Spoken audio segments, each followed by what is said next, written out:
definitely gone to the wrong party.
Sad House London.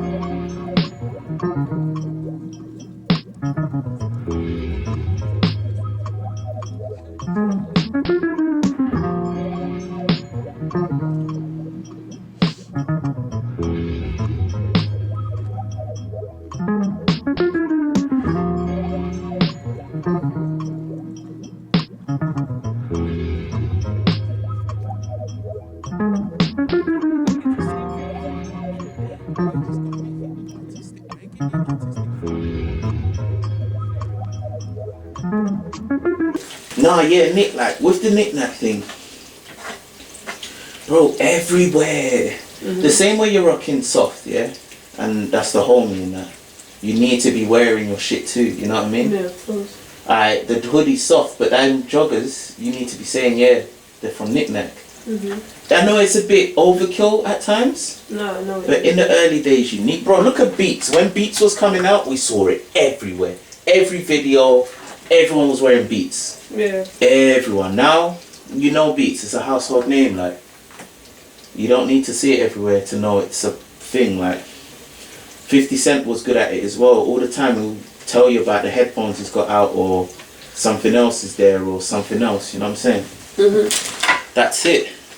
It's just that branding. We've got to just look at ourselves like a fucking product. If Nicole Parter and Tyrus Henry, yeah, are the human beings, the alter egos we've created be the product now. Yeah. But how do we do it? We're our own product, in the sense that we're cooking in the kitchen. That's part of the brand now. Yeah. Use it. You're fucking thrifting for clothes, part of the brand now. I'm out BMXing, part of the brand now. I'm smoking some weed, part of the brand now. We're part of the brand now. You know? I know it might seem like overkill, but it's like everything. Yeah, it's how people buy into the lifestyle. Exactly, because now other brands might say, okay, let's say, I don't know, marijuana brands see like, oh, I like the way you guys do your thing, like, yeah, or cooking show might be like, yo, I'd love to have you guys on, like, let's say a Munch Club kind of vibe, those kind of cooking shows, maybe not fucking Sunday lunch on BBC, but like, that's true. You know what I'm saying, other brands, they see, it's good as well when you see the artist away from the music. But it also makes the music hit more, because it's kind of like, oh, I kind of know what they're talking about. Or yo, I was there when they made that joke. Or yo, like, I saw that. You know? That's true. I don't claim to know everything. I could be wrong about everything though, that I just said. But you know what? Try it. So yeah, that's it. We just gotta try it. Never know until you try it. Never fucking know. God, how long have we been come out with ideas for bro. Gang, not my friend. You think you ever experiment with this on just singing? Nah. What, you won't do one like a proper? Hi. No, probably absolutely ridiculous. It could be kind of hard. It could be deep one, like, you know, you're talking about your pain. When I was young. Imagine that's the one that goes. And I was like, Nicky, I just love your raw voice, honestly. Mate, I'm gonna make you big. You start rapping, you're like, oh, a bit too urban for that.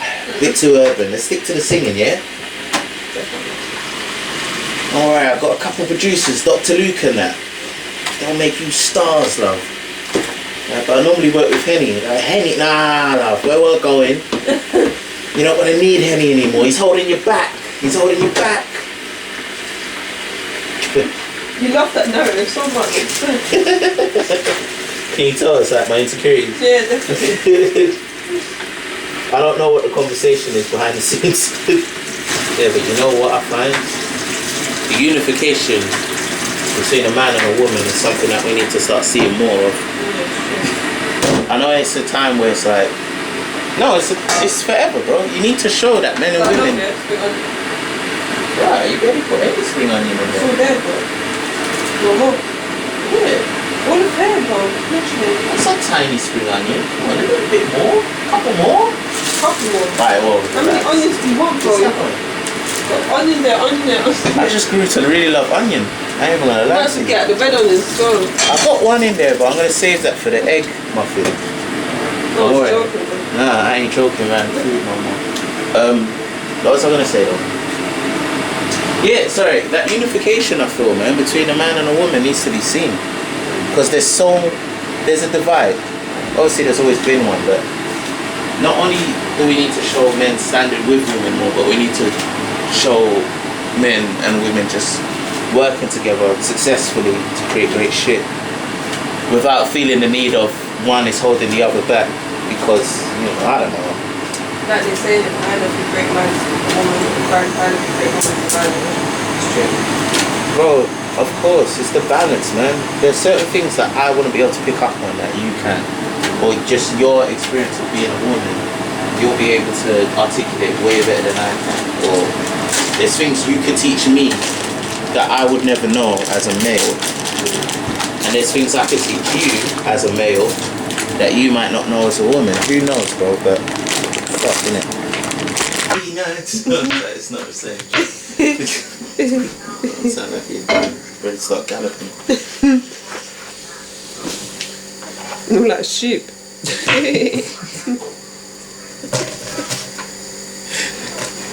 But we have the same edge. She used to do that in interviews as well. Yeah. And I'll be watching it thinking, yo, I don't know about this one. Then I was fucking saying oogie woogie at the time. Trying to make that a thing. And he was too busy saying Sneaky Nights bitch. I was waiting for it to start. Sneaky Nights bitch. It's a gospel track, bro. We're in a church. No, literally, we're in a church. That Hackney Empire one, you couldn't control your mouth, bro. What you bitches saying, yeah? Everyone alright? Bitches saying. I looked at Shalene, she's like, what? Yeah, alright, we're gonna fuck this up.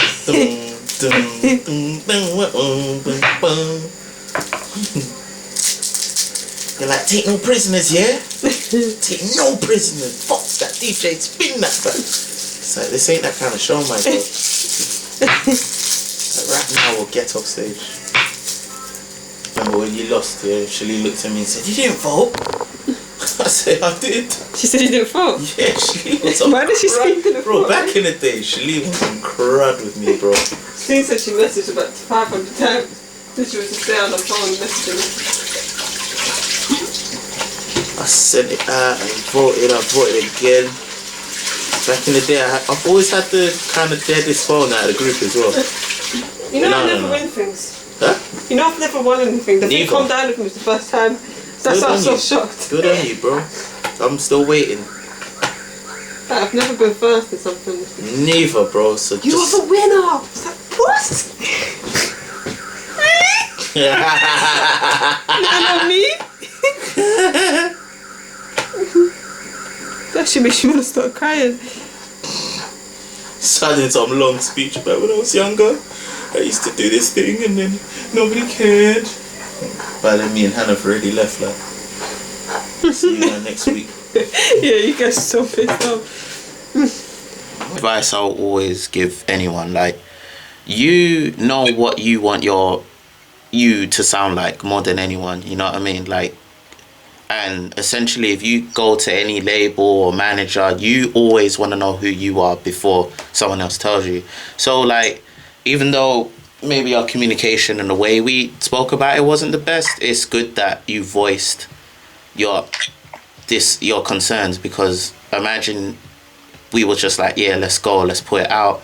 You would resent the project, resent me, and resent the whole thing, because there might be a method that you use that, because I've had to relearn how to mix essentially, you know. I had to start again and figure shit out. So now I have a new way of doing things which works for myself and Nick's music, but it might not work well for your vocals, and I will learn that gradually. But maybe that's just a relationship that we have to build through being honest with one another and teaching one another, because there might be a way that you mix your vocals that you say, look, this is how I do it, and we sit down and I learn from you, because then maybe going forward it's like, okay, I know how to mix Ruby's vocals. Say for example your friend came to him was like,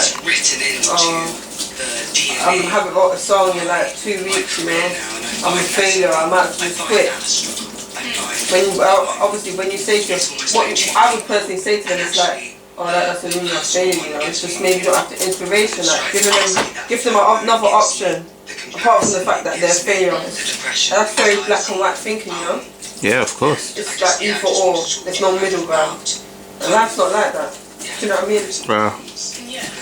No, it's true. Like, because I've gone through that as well, where it's like the song example, I write a shit song, or song I deem as shit, and I'll just be like, I'm never gonna make it, I'm so shit, why would I ever make this? But if someone else comes up to me, I'm gonna be like, yo, no, like, exactly what you said. And just with everything, everything, I won't give myself any like benefit of the doubt. Like, if it's not A1, you're fucking waste of space and you need to die. Yeah.